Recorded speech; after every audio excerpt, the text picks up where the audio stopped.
할렐루야. 한 주간 잘 지내셨나요? 바람은 훈훈하고 따뜻한 바람이 불기 시작했는데 여러분의 마음에도 은혜의 훈풍이 불기를 바랍니다. 옆에 있는 분들 한번 얼굴을 쳐다봅시다. 얼굴이 좀 따뜻해졌는지 화사해졌는지 보시고 한번 격려해 주시고 축복해 주시고 잘 살아라. 얼굴 피고 살자. 쫙쫙 펴고 살기를 바랍니다. 여러분의 밝은 미소가 여러분이 속한 가정과 일터에도 따뜻한 훈풍이 되기를 바랍니다. 우리가 연말에 지난해 가을부터 10계명에 대해서 살펴보면서 9가지 계명을 살펴보았고요. 연초에 큐티 본문을 가지고 사도행전을 보고 오늘 이제 마지막 남아있는 10번째 계명을 하려 합니다. 10번째 계명은 앞에 있는 9개의 계명과 아주 차별적인 독특성을 가지고 있습니다. 1계명부터 9계명까지 9가지의 계명은 하나님과 사람 앞에 살아갈 때 하나님의 백성이 어떤 삶을 살아야 하는지 그 행위에 관하여 그 사람의 행동에 관한 내용을 다루고 있습니다. 이렇게 해라, 이렇게 해라, 이렇게 하지 말아라. 행동에 관한 규정을 다루고 있는 것이에요. 근데 이 10번째 관한 규정은 행동이 아니라 바깥으로 드러나는 행위의 문제가 아니라 마음의 문제를 다루고 있습니다. 그래서 탐내지 마라. 다른 거는 도둑질하지 마라, 살인하지 말라, 간음하지 말라, 부모를 공경해라. 이거는 그 행동을 가지고 잘하고 있는지 여부를 우리가 눈으로 볼 때 평가할 수 있는데 10번째 계명은 평가할 수 없는 거예요. 마음 안에서 일어나는 일이기 때문에 볼 수 없는 일인데 이 마음을 다루겠다는 사실입니다. 그래서 이 10번째 계명이 모세율법의 10계명에 들어있다는 사실은 당시에 법률을 세워가고 있던 중근동 국가의 많은 법률, 법적 체계와 근본적으로 다른 차이점을 주는 거예요. 당시 모세율법뿐 아니라 당시 중근동에는 다 많은 나라들이 법을 세워가고 있었습니다. 그 법들은 다 예외 없이 겉으로 드러난 행동에 관한 규정이에요. 이렇게 해야 된다, 이렇게 한다, 이러면 안 된다. 좀 더 발전된 수준 높은 법이라면 언어 생활에 대한 규정이 있어요. 말을 이렇게 해야 된다, 이런 말하면 안 된다. 그러나 어떤 것도 눈으로 볼 수 없는, 그 사람이 잘하고 있는지 여부를 평가할 수 없는 마음에 관한 내용을 다루고 있는 법률은 없습니다. 근데 모세가 전해진 이 하나님의 계명 속에 있는 이 10번째 계명은 사람의 눈으로 보이지 않는 마음에 속한 영역을 다루고 있다는 데서 굉장히 차이가 나는 것이고, 이 10계명과 모세율법이 그 당시 고대 사회의 어떤 법보다도, 엄밀하게 말하면 오늘날에 있는 어떤 법보다도 굉장히 높은 수준을 다루고 있는 내용이라는 것을 말해주고 있는 것입니다. 내 이웃의 소유를 탐내지 말라. 이 계명을 읽는 모든 사람들의 마음속에, 이 계명을 읽는 사람들에게 하나님께서는 네가 겉으로 하지 않았다 할지라도 네 마음속에서 일어나는 마음의 변화와 행동의 동기를 하나님은 감찰하고 있다 하는 것을 이 계명은 말해주고 있는 것입니다. 사람의 눈에는 보이지 않아도 마음을 하나님이 감찰하고 네 마음을 꿰뚫어 보고 있기 때문에 마음마저도 함부로 두어서는 안 된다 하는 이야기가 10번째 계명인 것입니다. 다시 말하면 하나님의 백성은 다른 사람의 물건을 도둑질하지 않는 차원을 훨씬 뛰어넘어 다른 사람의 물건에 관한 탐심, 갖고 싶은 마음이 일어나는 것만으로도 이것은 타당치 않다는 이야기를 해줍니다. 다시 한번 오늘 본문 10번째 계명 한번 17절인데요. 읽어보도록 하겠습니다. 시작.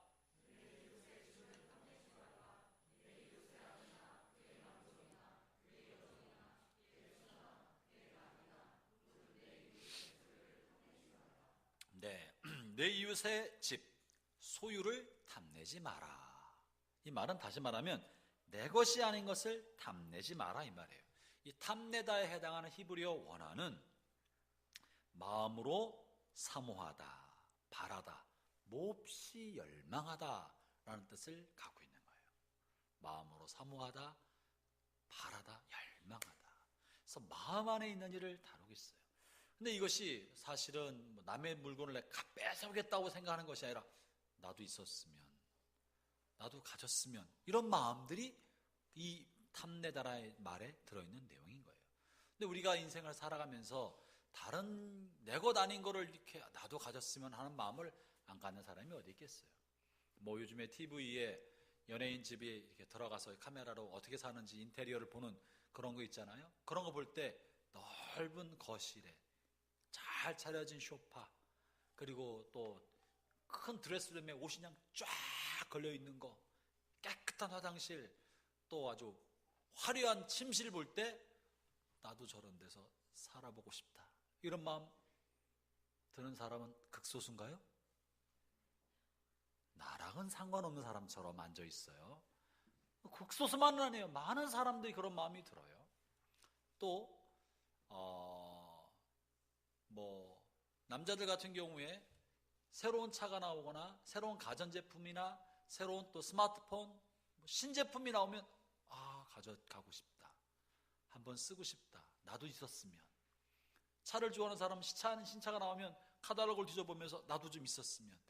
내가 탈 수 없을 만한 큰 금액임에도 불구하고 모델을 뒤져보는 이 마음, 그리고 혼자는 어쩌면 혼자 그 차를 쫙 몰아보는 상상 속에 잠시 쫙 빠져보는. 또 여자 같은 경우에 적지 않은 분들이 백화점을 둘러보면 명품 코너에 싹 스쳐 지나가면서 거기 있는 가방, 옷, 액세서리 내 몸에 착 걸쳐보는 생각, 명품을 걸치고 있는 마네킹의 내 모습을 딱 투영해서 저렇게 입고 나도 서 있는 모습을 상상하지 않아 본 사람이 몇 사람이나 되겠어요. 그러면서 나도 가져봤으면, 있어봤으면. TV에 가끔 이렇게 무슨 여행지에 나오면 휴양지에 넓은 수영장 달린 그런 리조트 이런 데 보면 갔으면, 나도 저런 데서 평생 한 번만이라도 수영장에 딸린 집을 살아봤어요.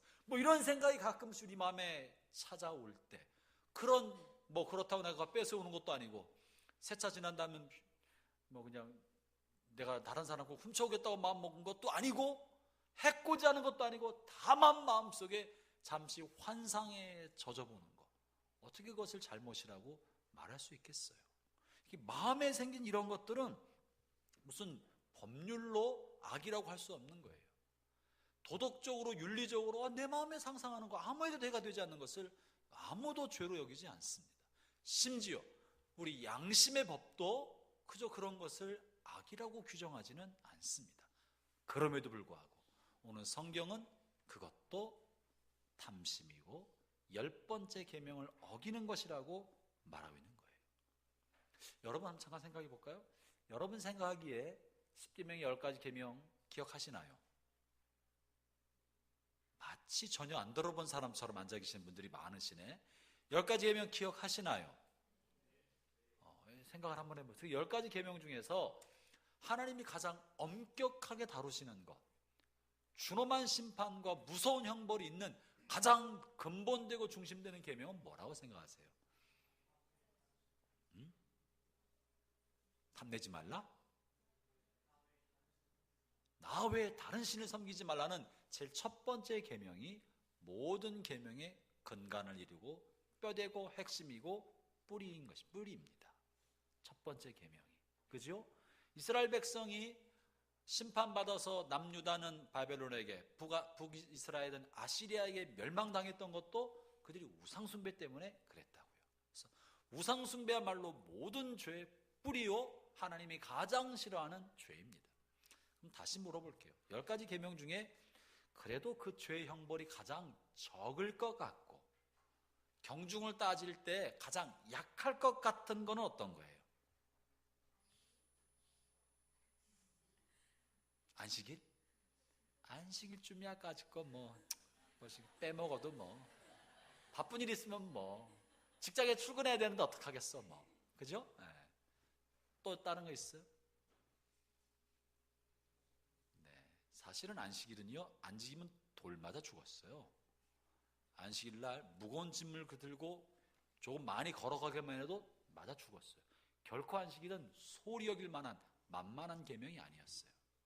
그러면 가장 적게 발각되지도 않고 중요하게 여기지도 않고 죄질을 낮게 여겼던 건 뭐예요? 10번째 계명이에요. 판단하기 어려우니까. 마음속에 일어나는 걸 아무도 알 수 없으니까. 그리고 상상만 하고 환상 속에 빠져 있는 것이 아무에게도 해코지 되지 않기 때문에 다 이것은 크게 중요하게 여기지 않았습니다. 우리 스스로 생각할 때도 탐욕과 욕심이 죄의 행동으로 가기 전까지는 적당히 함께 가지고 있어도 큰 문제가 되지 않을 것처럼 생각합니다. 그저 마음 안에서 일어나는 일이기 때문에 대수롭지 않게 여기는 것이에요. 게다가 내 마음속에 일어나고 있는 욕심의 소용돌이를 굳이 아무도 문제 삼고 있지 않으니까 나 자신도 그것을 심각하게 여기지 않고 있는 것입니다. 그런데 영국의 유명한 설교가인 제이 존이라는 설교자는 이것 때문에 이 탐욕, 탐심이야말로 가장 치명적인 위험성을 갖고 있는 죄라고 지적하였어요. 그는 이렇게 표현합니다. 우리가 잘 알고 있는 비유를 들어가면서 뜨거운 물이 있는 냄비에 개구리를 집어넣으면 그냥 튀어나오잖아요. 알고 있는 것처럼. 그럼 어떻게 해야 돼요? 찬물 속에 개구리를 넣어두고 불을 서서히 데피면 개구리는 자기의 몸이 익어가는 줄도 모르고 그 속에서 죽는다는 것이죠. 마치 탐심이 이와 같아서 탐심의 위험성을 간과하고 우리 안에서 점점 자라고 있을 때도 이것이 어떻게 자라가는지를 감을 잃어버리기 때문에 탐심이야말로 우리의 영혼을 황폐하게 시키는 치명적 위협이다라고 제이 존이 그렇게 지적했습니다. 그러면서 그는 이렇게 말합니다. 오늘 우리가 사는 이 소비사회는 욕망이라는 냄비 안에 우리를 밀어넣고 이런 짓을 하고 있다. 온도가 올라가는데 우리는 닥쳐올 운명을 알아차리지 못하고 그저 주저앉아 죽어가고 있다. 주저앉아 죽어가고 있다. 오늘 현대인 살아가는 이 사회는 소위 소비사회라고 말합니다. 소비를 조장하고 더 많은 소비를 통해서 생산을 유발시켜서 사회가 계속 지속 가능한 성장을 하게 한다는 거예요. 그래서 사회 도처에는 소비를 촉진시키는 광고가 끊임없이 흘러나옵니다. TV를 열면 사야 될 것 같아. 돈은 물건을 먼저 받고 돈은 천천히 내세요. 이런 광고가 많아요. 일단 전화만 주세요. 그러면 무슨 사은품 줍니다. 요즘 여러분 안 받나요? 저는 하루에도 한두 통씩 받아요. 뭐 회원님은 VIP 고객입니다. 회원은 어떻습니까? 돈을 빌려 쓰세요. 몇 퍼센트 빌려 쓰세요. 얼마까지 빌려 쓸 수 있습니다. 대출을 독려하고 소비를 조장하는 광고들이 얼마나 많은지 모릅니다. 여러분 작년 한 해 동안 각 기업이 광고비로만 소비를 촉진하기 광고비로만 사용한 돈이 15조입니다. 우리나라가. 올 한 해 복지를 최우선순위로 내온 현 정부가 기초보장을 위해 내온 기초보장을 위한 복지의 총액이 11조입니다. 가장 취약층을 지원하기 위해서 복지국가를 표방하는 현 정부가 기초생활보장을 위한 경비가 국민 예산이 11조인데 기업이 광고비로 쓰는 연필 한 자루도 만들어내지 못하고 다만 광고비로 쓰는 돈이 15조예요. 우리는 광고의 홍수 속에 살아가는 거예요. 물건을 사도록 소비를 촉진하도록. 그래서 광고를 볼 때마다 사야 될 것 같아. 야, 이 기회를 내가 놓치면 내가 나만 뒤떨어지는 것 같은 그런 환경 속에 살아가는 거예요. 쇼펜하우어는 탐심은 바닷물과 같아서 들이킬수록 더 갈증을 느끼게 된다고 말했습니다. 뭔가 내가 부족하다, 사야 되겠다, 갖고 싶다는 생각은 한없이 더 깊은 갈망을 갖게 만들어 준다는 거예요. 그렇기 때문에 어떻게 보면 이 소비사회가 우리 스스로 뭔가 부족한 것처럼 계속 생각하고 새 제품과 신제품과 명품을 가져야 사회로부터 인정받을 것 같은 생각을 계속 만들어줌으로 우리 자신이 공허하고 부족하고 결핍된 사람인 것처럼 스스로 인식하게 만들어 버리는 거예요. 그래서 공허한 자신의 마음을 채우기 위해서 끊임없는 소비를 계속해 나가는 거예요. 객관적으로 생각해 볼까요? 오늘날 생존의 치명적 위협을 느낄 만큼 절대 빈곤인 사람이 얼마나 됩니까? 여러분 가운데 생존의 치명적 위협을 느낄 만큼 절대 빈곤인 사람 대단히 적어요. 그러나 우리 대부분은 상대적 빈곤감 속에서 나는 잘 살지 못한다, 나는 부족하다는 생각을 은연중에 다 생각하고 살아요. 뭔가 더 새 제품이, 새 것이, 더 나은 환경이 있어야 될 것처럼 생각하는 거예요. 그래서 탐심, 더 갖고 싶은 마음이야말로 공허한 자신의 자아와 공허한 영혼을 우상처럼 성비어서 이것을 채우기 위한 일종의 우상숭배인 것입니다. 고린도서 3장 5절에 말하기를 그러므로 땅에 있는 지체를 죽이라. 곧 음란과 부정과 사욕과 악한 정욕과 탐심이니 탐심은 우상숭배니라. 고린도서 3장 5절에서는요 여러 가지 육체의 악을 나열하고 있어요. 음란, 부정, 사욕, 악한 정욕, 탐심. 이 정말 치명적인 육체의 잘못을 나열하고 있으면서 그 중에 우상숭배라고 단정하고 있는 가장 심각하고 무서운 죄라고 말하는 게 뭐라는 거예요? 탐심을 우상숭배다.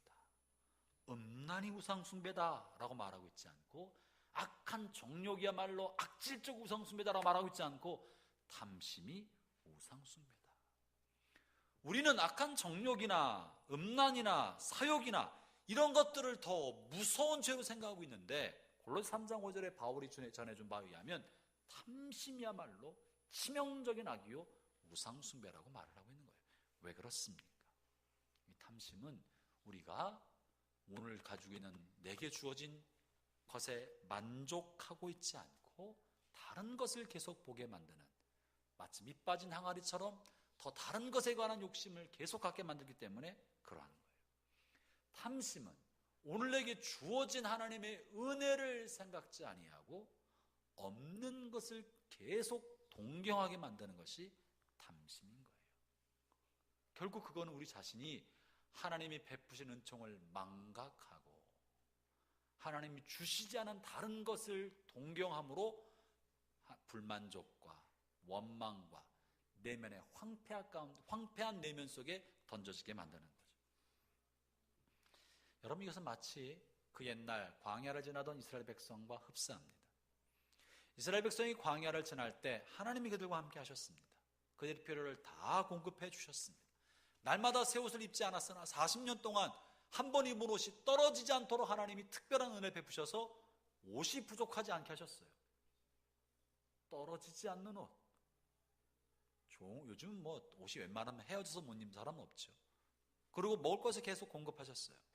하늘에서부터 만나를 공급했던 유일한 백성이었고 40년 유일한 기간이었습니다.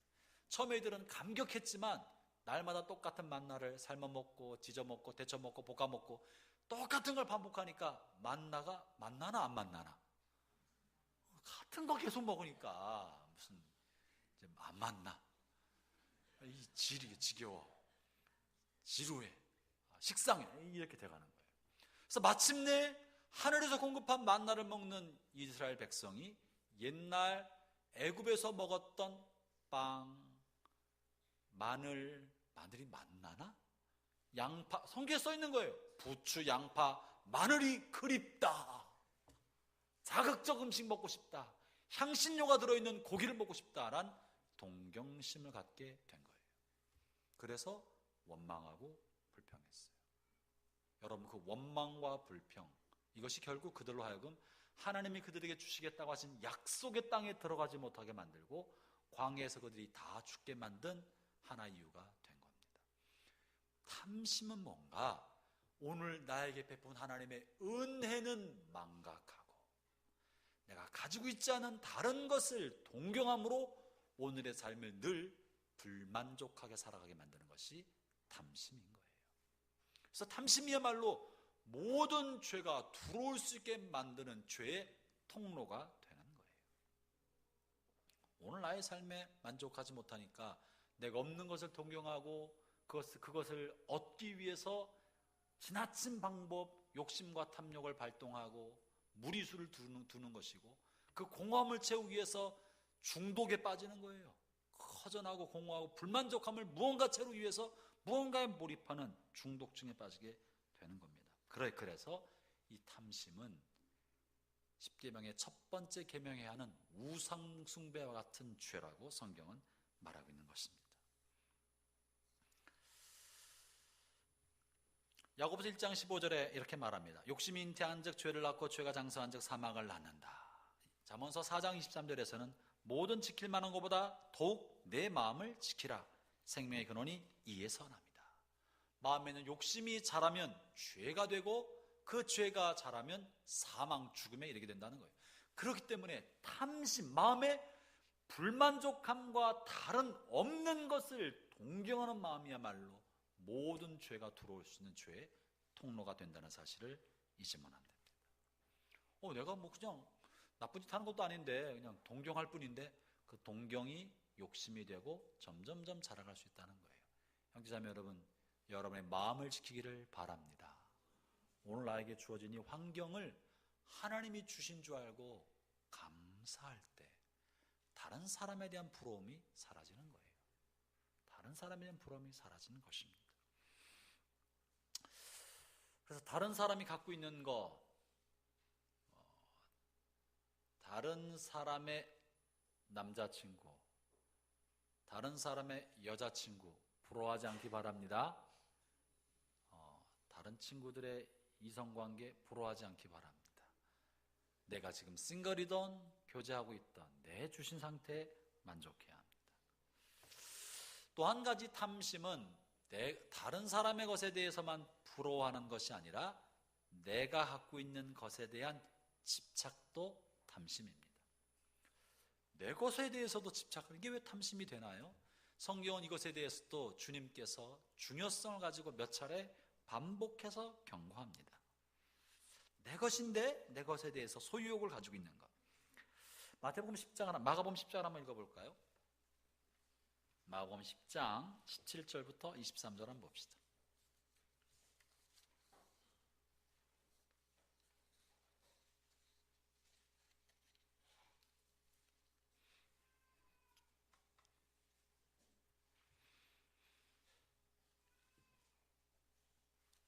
마가복음 10장 17절부터 23절입니다. 제가 읽을 테니까 여러분 한번 눈으로 읽으면서 내용을 파악해 보시기 바랍니다. 예수께서 길에 나가실새 한 사람이 달려와 꿇어 앉아 묻자오되 선한 선생님이여 내가 무엇을 하여야 영생을 얻으리이까? 예수께서 이르시되 네가 어찌하여 나를 선하다 일컫느냐? 하나님 한 분 외에는 선한 이가 없느니라. 네가 계명을 안 하니 살인하지 말라, 간음하지 말라, 도둑질하지 말라, 거짓 증언하지 말라, 속여 빼앗지 말라, 네 부모를 공경하라 하였느니라. 그가 여짜오되 선생님이여 이것은 내가 어려서부터 다 지켰나이다. 예수께서 그를 보시고 사랑하사 이르시되 네게 아직도 한 가지 부족한 것이 있으니 가서 네게 있는 것을 다 팔아 가난한 자들에게 주라. 그리하면 하늘에서 보화가 네게 있으리라. 그리고 와서 나를 따르라 하시니 그 사람은 재물이 많은 고로 이 말씀으로 인하여 슬픈 기색을 띠고 근심하며 가니라. 예수께서 둘러보시고 제자들에게 이르시되 재물 있는 자는 하나님의 나라에 들어가기가 심히 어렵도다 하시니. 여러분, 이 말씀은 무슨 말씀이겠습니까? 한 부자 청년이 예수님을 볼 때 예수님의 가르침을 들으면서 예수님은 정말 하나님 보낸 하나님의 사람이시구나. 그래서 하나님의 사람 예수님을 알아보고 다가와서 선한 선생님이여 라고 부르는 거예요. 그러면서 이 사람은 자기 안에 있는 영생에 대한 갈망, 구원에 관한 갈망을 가지고 주님으로부터 가르침을 받고 싶었어요. 내가 어떻게 해야 영생을 얻겠습니까? 깊은 밤에 예수님을 찾아왔던 니고데모처럼 영적 갈망이 있었던 거예요. 어떻게 하면 영생을 얻겠습니까? 어떻게 하면 구원받을 수 있겠습니까? 뿐만 아니라 이 친구는 하나님의 말씀대로 어린 시절부터 신실한 삶을 살아왔어요. 율법의 가르침을 다 지키며 살아왔던 것입니다. 그래서 이 친구가 율법에 있는 십계명의 가르침 내가 다 지켰다는 그 말은 과장된 말이 아닐 거예요. 사실일 거예요. 그런 그 친구를 바라볼 때 주님이 사랑스럽게 여기셨다, 귀히 보셨다 말합니다. 그러면서 뭐라고 말씀하셨어요? 네게 아직 한 가지 부족한 게 있다. 겉으로 드러나는 행동을 보니까 너 참 잘해왔는데 한 가지 부족한 게 있다. 그게 뭐라는 거예요?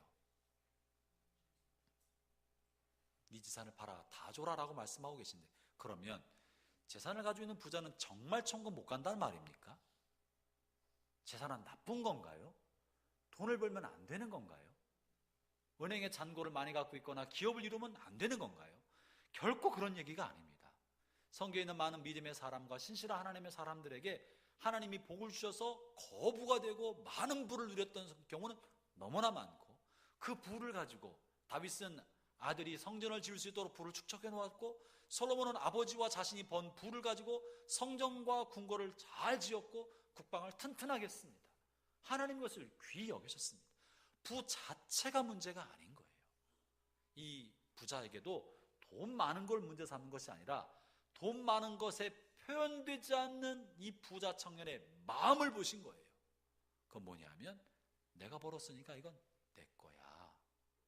내 맘대로 할 수 있지. 내 건데 하는 자신이 갖고 있는 소유에 대한 집착이 많았던 거예요. 그것을 아신 주님께서 그 집착을 버려라, 그 소유를 나눠주지 않겠니 할 때 이 사람이 그것을 근심스럽게 여기고 괴롭게 여기고 따를 수 없다고 생각하고 떠나갔던 것입니다. 여러분, 이것은 굉장히 중요합니다. 우리 다시 한번 살펴볼 때 이 청년은요, 신실한 믿음을 가지고 살아왔어요. 말씀대로 살고자 애를 썼고 어린 시절부터 모태신앙인으로 신앙생활을 했을 것입니다. 율법을 철저히 지켰고 남의 것을 한 번도 빼앗은 적도 없고 11절을 떼먹은 적도 없고 그 흔한 거짓말 한마디 하지 않고 살아왔을 것입니다. 정직한 삶을 살아왔어요. 정말 스스로 자신 있게 말할 만큼 나는 말씀대로 살려고 애를 썼습니다 라고 말하고 있는 거예요. 자신이 생각하기도 만족할 만한 삶을 살아왔어요. 마태복음 본문엔 이 대화 중에 이 청년의 한 말이 한마디가 더 들어가는 게 있어요. 내가 어린 시절부터 다 지켰나이다 하면서 마태복음 본문에는 그런데 내게 부족한 게 더 무엇이 있습니까? 이렇게 예수님께 질문합니다. 자기 할 만큼 다 했다는 거죠. 그런데 주님께서 이 친구의 표현되지 않은 내면을 들여다보시고 그 마음속에 있는 물질에 대한 집착을 드러내신 거예요. 형제자매 여러분, 우리가 때묻지 않은 부, 정직한 부는 가치 있게 여겨야 합니다. 동의하시나요? 다른 사람 돈 많은 거 눈꼴 사나우나요? 다른 친구가 돈을 많이 벌이면 배가 아픈가요?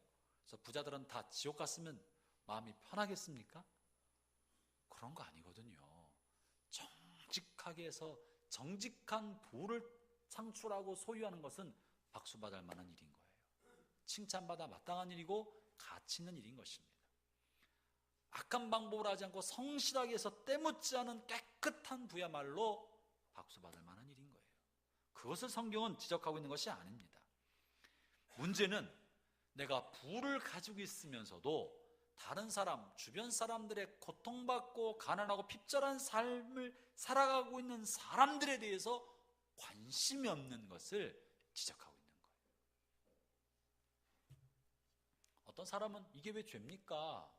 자기 인생 자기가 살아가는 건데 나는 내가 성실하게 살았고 헌금할 거 다 했고 11조 내고 세금도 다 냈는데 저 사람은 제가 게을러서 능력이 없어 그렇게 한 것이 내가 어떻게 책임집니까? 라고 항변하는 사람이 있을지 모르겠습니다. 그러나 성경의 주님께서 이것을 죄로 지적하신 것입니다. 이렇게 내 것이라고 집착하는 게 탐심이고 탐욕인 것입니다.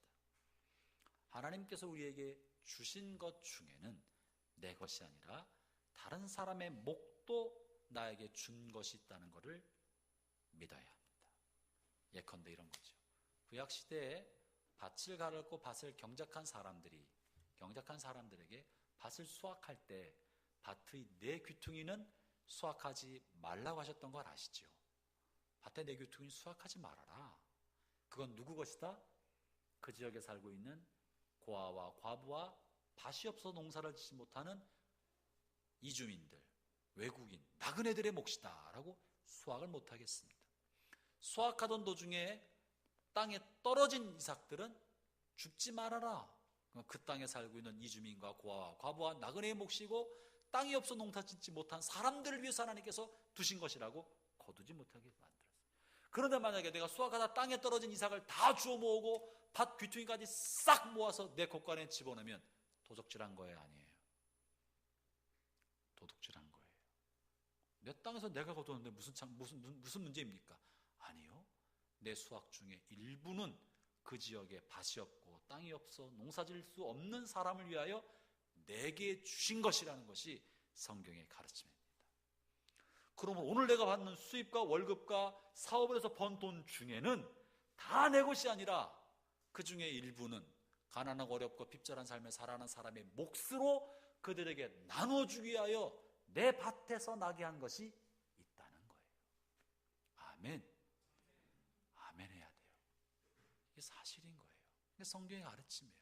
그러나 이것에 대해서 집착하고 있을 때 탐심이고 탐욕이라고 말하고 있는 겁니다. 관련돼서 한번 한 구절 또 예수님이 이것을 인식시키기 위하여 비유로 말씀하신 바도 있어요. 누가복음 16장에 보면 거지 나사로와 부자에 관한 이야기가 나옵니다. 같이 한번 볼까요? 저는 우리 청년들이 다 잘되고 번창해서 깨끗한 부를 누리는 깨끗한 부자 되기를 축원합니다. 아멘 하신 분들은 다 깨끗한 부자가 되시기 바랍니다.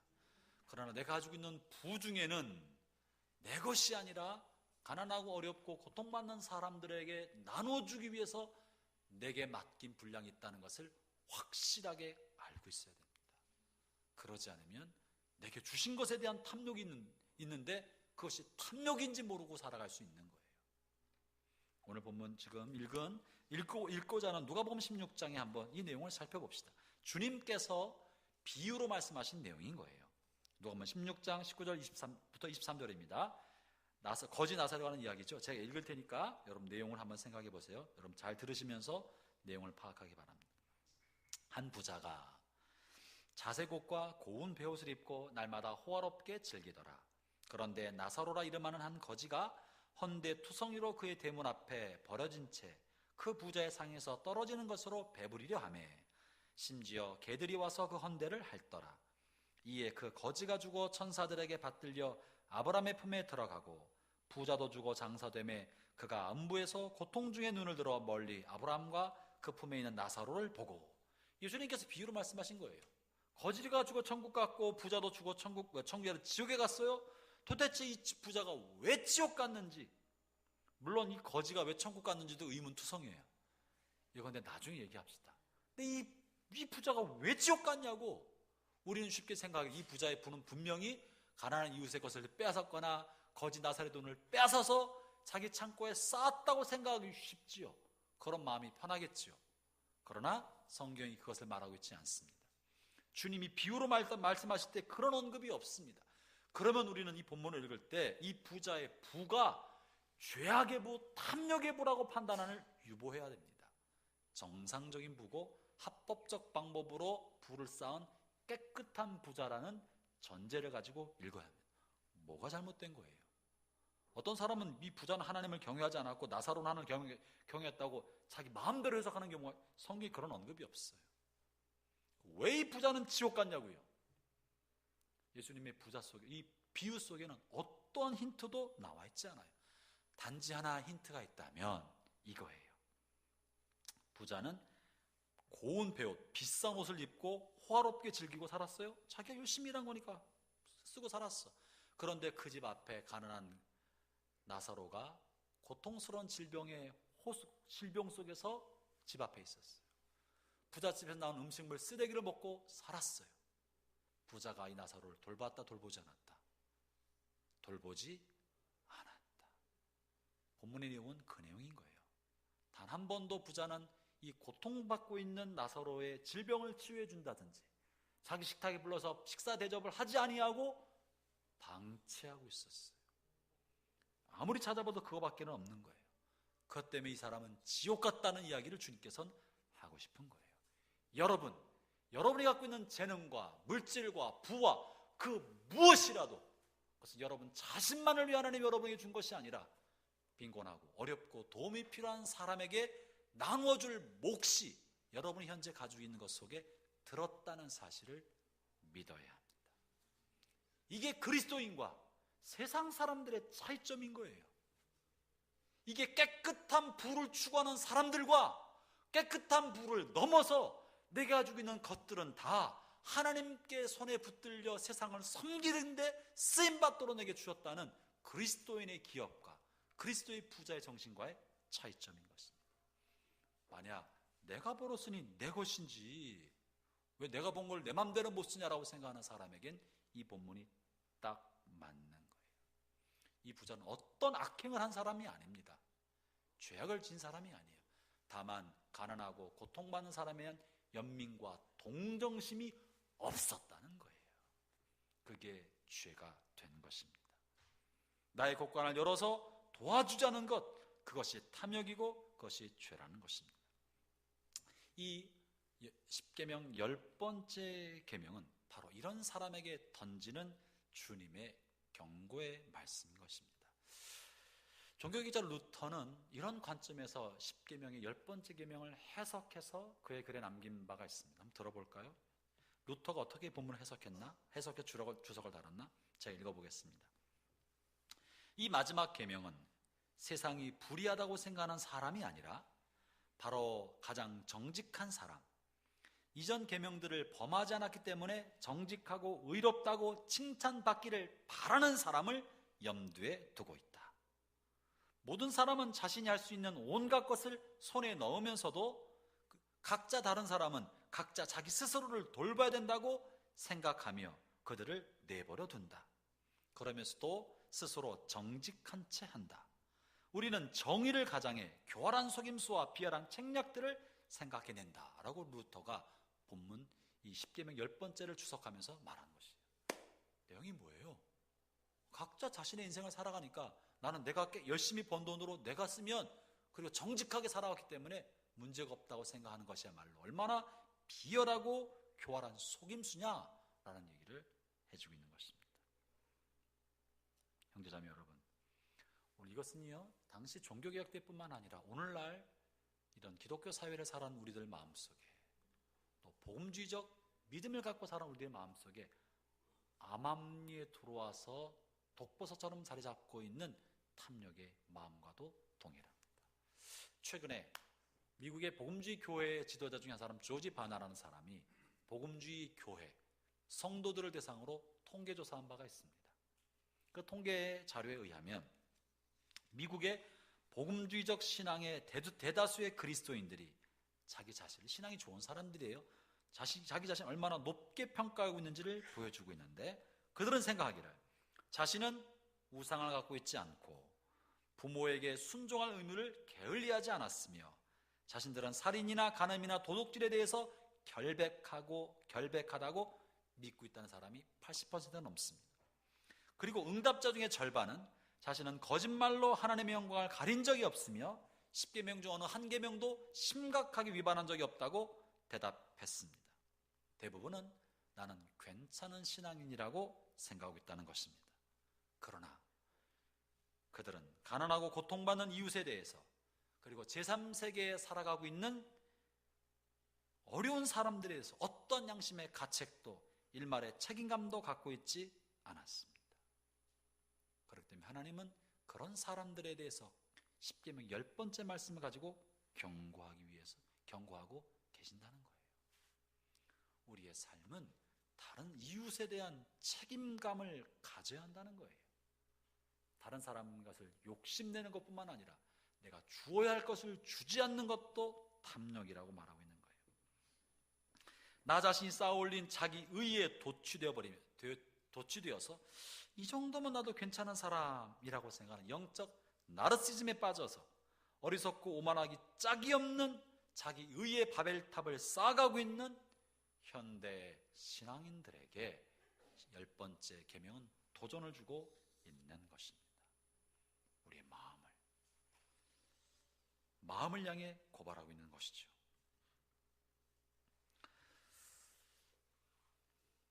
이 10번째 계명은 우리의 불의는 말할 것도 없고 우리들 자신이 쌓아가고 있는 순종과 헌신과 의로운 삶이라고 여기는 모든 것들도 하나님의 불꽃 같은 눈으로 감찰해 볼 때 더러운 것이고 나의 의에 기초한 악취나는 쓰레기에 지나지 않고 우리 안에는 속속들이 하나님의 눈에 볼 때는 욕심꾸러기요, 탐욕덩어리요, 그리스도의 보혈로 구속함 받아야 할 죄악의 덩어리라는 것을 말해주고 있는 것입니다. 그것이 바로 마가복음에서 주께서 부자 청년을 향해서 했던 말과 같은 거예요. 네가 지금까지 잘해왔다고 여기지만 너희 한 가지 부족한 것이 있다. 부족한 것이 있다. 그것은 바로 네가 다른 사람을 향한 연민과 동정심, 너에게 준 하나님의 은총을 나누지 않고 붙들고 있는 집착, 그것이 너의 부족한 것이다. 그것을 그 사람이 인정하지 않으니까, 인정하지 않고 떠나갈 때 주께서 부자가 천국에 들어가길 어렵다고 말씀하신 것입니다. 형제자매 여러분, 그럼 우리는 이제 어떻게 살아야 합니까? 우리 안에는 우리가 부인할 수 없는 탐욕이, 탐심이 있다는 것을 보았습니다. 그럼 어떻게 살아야 됩니까? 우리는 자족하는 마음으로 살아가야 됩니다. 탐심을 물리치는 최고의 길은 주님께서 내게 허락하신 모든 것을 감사 여기고 자족하는 마음을 갖는 것입니다. 여러분, 이 지구상에는요, 두 가지 종족만 있답니다. 두 종족밖에 없다. 한 종족은 만족이고 또 다른 종족은 불만족이랍니다. 하나는 내게 주신 것을 만족하며 사는 사람이 있고 한 사람은 불만족 속에 살아가는 것입니다. 여러분, 어떤 종족에 속하십니까? 여러분이 주어진 환경과 삶의 자리에 만족하십니까? 아니면 좀 더, 조금 더 이런 부분 가졌으면 하는 마음을 갖고 있습니다. 바울은 빌립보서에서 자족하는 마음, 즉 만족하는 법을 배워야 한다고 말을 합니다. 빌립보서 4장 11절부터 12절을 같이 한번 읽어봅시다. 자막 있나요? 여러분 성경 하나만 펼치기를 바랍니다. 빌립보서 4장 11절부터 12절입니다.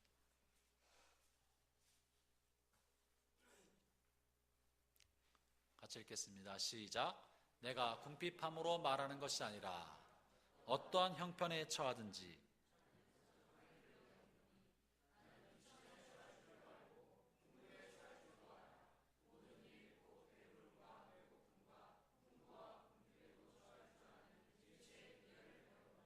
내게 능력 주시는 자 안에서 내가 모든 것을 할 수 있느니라.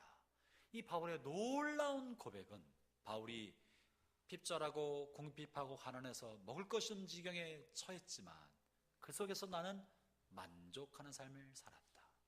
하나님 허락하시고 풍부하고 부유한 가운데 있었으나 그 속에서도 교만해지지 않고 만족하는 법을 배웠다. 나는 그리스도 안에서 나의 삶의 처지가 어떠하든지 간에 어떤 형편에 처하든지 간에 일체 만족하는 법을 배웠기 때문에 이는 그리스도 안에서 내게 주시는 그 능력에 따라 어떤 것이든지 감당할 수 있다는 고백을 하는 것입니다. 형제자매 여러분, 제가 주의 이름으로 여러분을 권면합니다. 여러분의 삶의 처지가 어떠하든지 여러분보다 여러분이 가지지 못한 것을 다른 친구가 가졌다 할지라도 시샘하거나 부러워하거나 탐내지 말고 여러분의 자리에 만족하게 되기를 바랍니다. 고등학교 동창이 나보다 공부를 못했는데 얘가 어떻게 해가지고 돈 많은 남자를 만나서 떵떵거리고 사는 것처럼 보일 때 배알이 안 꼬이기를 바랍니다. 그러니까 분명히 대학교 때도 겨우 대학을 들어가나 했는데 어떻게 해가지고 좋은 직장을 얻어가지고 저렇게 의시덕거리고 폼재고 살아가는 친구들을 볼 때 속상하지 않기를 바랍니다. 여러분이 주어진 삶의 자리에서 내게 주신 것이 하나님의 은혜의 선물인 줄로 받아들여야 돼요. 그게 믿음입니다. 믿음은 멀리 구름 건너편에 계신 하나님이 계시다라는 존재에 관한 확신을 뛰어넘어 그 하나님이 오늘 나에게 가장 좋은 것을 공급해 주고 계시고 오늘 나에게 주어진 이 모든 것은 그 하나님이 나에게 주신 것이다 라는 것을 받아들이는 거예요. 받아들이는 거예요. 내게 베푼 은혜는 것을 받아들이는 거예요. 그러므로 내 손에 주어지지 않은 것은 하나님이 주시지 않은 것이므로 괜찮다. 그건 또 다른 사람에게 하나님의 은총의 선물로 주신 것이기 때문에 그 사람에게 준 은혜요, 나는 나에게 준 은혜라고 여기는 게 진짜 믿음입니다. 그 하나님이 내게 준 이 환경은 나를 향한 하나님의 사랑의 표현인 것이고, 그것에 대해 감사하는 건 주님을 향한 나의 사랑의 표현인 거예요. 형제자매 여러분, 여러분의 마음속에 그런 자족하는 마음, 주어진 모든 여건과 환경에 만족하는 참다운 신앙이 깃들기를 축원합니다. 그게 믿음인 것입니다.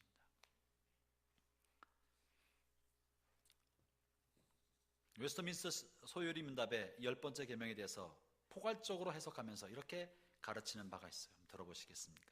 10번째 계명은 우리가 자신의 처지를 완전히 흡족하게 여길 것과 함께 이웃과 이웃의 모든 소유에 대해서 올바르고 관대한 마음가짐을 요구하고 있으며, 또한 이웃의 행복에 대한 질투와 시샘으로부터 자신의 재산과 자신의 상태에 대해 지극히 불만족스럽게 여기는 그 모든 생각, 그리고 자신의 소유를 과도하게 여기는 집착을 금한다. 시샘도 금하고 욕심도 금하고 불만족하게 여기는 것도 금지한다고 말하고 있는 것입니다. 형제자매 여러분, 하나님이 여러분에게 주신 것이 하나님의 선물입니다. 각자 주신 선물인 거예요. 그것을 만족히 여길 때 내 안에는 천국이 임합니다. 그러나 내게 주신 것을 불만족하게 여기고 이스라엘 백성이 애굽의 생활을 자꾸 생각해 볼 때 이미 그 속에는 지옥이 생기는 거예요. 내게 주신 걸 만족하면 내 안에 천국이 임하지만 불만족하게 여기고 살면 지옥이 임하는 거예요. 오늘날 여러분 안에 참다운 하나님의 나라가 천국이 임하기를 바랍니다. 그것은 자족하는 마음, 만족하는 마음, 없는 것을 그리워하는 탐심은 지옥의 마음이지만 주신 것에 감사할 때 천국이 된다는 사실을 잊지 않기 바랍니다. 저는 우리 청년들이 서로 다른 사람이 그래서 내게 주신 것에 내가 만족하면 다른 사람에게 준 하나님의 은총을 귀히 여길 줄 알고 시샘하거나 질투하거나 시기하거나 배알이 꼴리지 않게 기쁜 마음으로 축복할 수 있는 마음의 여유가 생깁니다. 옆에 있는 사람 한번 쳐다보시겠어요? 속상하나요? 그 사람이 갖고 있는, 그 사람에게 베푼 하나님의 은총을 우리 마음속으로 귀히 여기고 축복해주고 선한 마음, 관대한 마음으로 대해주기를 바랍니다. 나보다 좀 부족한 것 같으니까 어깨가 으쓱거리나요? 얼마나 어리석은 교만인 거예요. 각자 주신 하나님의 은총을 귀히 여겨주는 마음. 그럴 때 그 사람이 잘 될 때 함께 즐거워하고 그 사람이 어려울 때 함께 웃는 믿음의 공동체가 되어 갈 것입니다. 기도하겠습니다.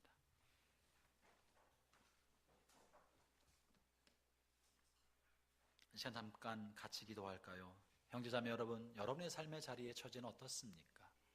내가 가지지 못한 것 때문에 불만족하고 원망과 한숨 속에 지나온 것은 없습니까? 다른 친구가 잘 됐을 때 시샘과 질투 때문에 속상하진 않았습니까? 오늘 시간 회개할 걸 회개하고 내게 주신 것에 감사하는 기도를 드립시다. 내게 이미 하나님이 주신 은총을 새하려 봅시다. 내게 주신 것에 만족할 때 내 마음의 차지에서 나를 괴롭히는 탐욕과 탐심은 들어올 자리에 잃게 될 것입니다. 주님의 은혜에 감사하는 기도, 그리고 내게 스멀스멀 들어오려는 탐욕과 탐심을 대적하는 기도를 잠시 우리 같이 드리겠습니다. 기도합시다. 주님, 그렇습니다. 주님, 그렇습니다. 감사하는 마음, 만족하고 자족하는 마음이 하나님 우리 안에 깃들게 하여 주옵소서. 주님,